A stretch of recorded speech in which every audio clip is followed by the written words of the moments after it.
All right, seniors, here hunkered down. Got my food.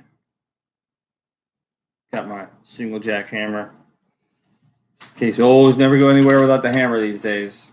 I like to call it Isherwood myself. I'm going to go over chapter 3 and 4 with you on Earth Abides. So, just a couple highlighted points as we go through here today. So, forgive the old glasses there. Just as you kind of go through, know that this whole scenario, Isherwood is going through the situation of trying to rekindle society amongst a group of people who don't want to rekindle society after society has collapsed.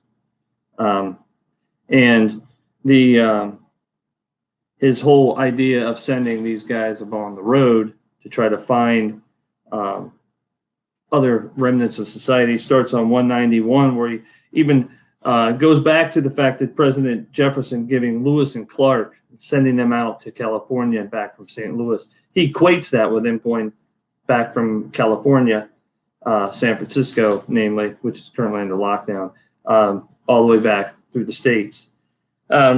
He is very caustic versions of what he believes society is in its worth in some of the intercalaries and or intercalaries, but he is not particularly thrilled with mankind, the author, whereas Isherwood actually is. And we have, yeah, it is not for juniors, it's for seniors. Yes, I see that. The whole idea of the Jeep is an American icon. The Jeep's been an American icon for quite a while. Its first came on the scene in World War II as a very proud vehicle, and of course, even today, people drive the Jeeps. The Jeep is a brand that everyone has heard of. But this whole escapade with getting around the Jeep and getting the Jeep motivated or ready, and get the people motivated to go out into the world. The other thing to keep in mind is Joey. Joey is there's a lot of hope put in Joey. Lots of hope put into Joey. Joey's the only one that seems to have this vision that Isherwood has. Joey's the only one who seems to think that that is curious. Joey's the only one that wants to learn, and Isherwood is all the more happy and hopes that he and Joey can rekindle society, especially if they can find people out on this sort of Lewis and Clark expedition. The amount of vocabulary in here is pretty robust. That's why I had you guys looking up some of the vocabulary. And so far, the assignments I've seen turned in have done a good job with it. Little critical of the fact that the people would rather goof around and watch or play, bull dodging instead of, getting out and doing any actual work. Stewart is definitely making commentary on man and our sort of that the bulk of us would rather lay around in bed all day than do anything productive. This next few weeks will pretty much really determine that, how much we as a country actually get done when we're not so much required or prodded to. There's a lot of mention in chapter 4 of the great edifices that were built. Mentioned the Boulder Dam. Again, Route 66. These are major things that were recently created at the time. And again, they're riding around in a Jeep. There is on 210 an entire segment on boundaries and fences and how arbitrary they are. This is Stewart talking to us about, that the world, the universe doesn't really care about these lines that we actually draw. And that the new post-apocalyptic world also is not going to care about such boundaries. Okay, and he's also learning that the kids don't care about the music. He even plays the old music. A lot of the lessons that he is trying to teach the kids are also really not very needed in the modern world in a society that has been destroyed.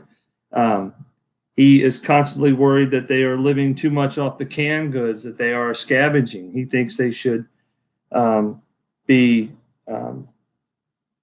much more interested in growing food. They're not. They're more into the lackadaisical things. They'll find it, they'll eat it. They're not worried about wasting bullets. They're not worried about wasting matches. They just figure whatever happens will happen. And it drives Isherwood crazy because he, again, is driven to this whole idea that he needs to rekindle civilization, which is not what the rest of the tribe wants to do. It's essential to remember as you're reading the end of the book, okay? The main character and the author are not the same. The main character is more of a manifestation of what the author believes people would be. That there would be this sort of guy that wants to get society going. And in actuality, most people are just happy to just drift along like tumbleweeds. And we unfortunately will see that continue on through the book.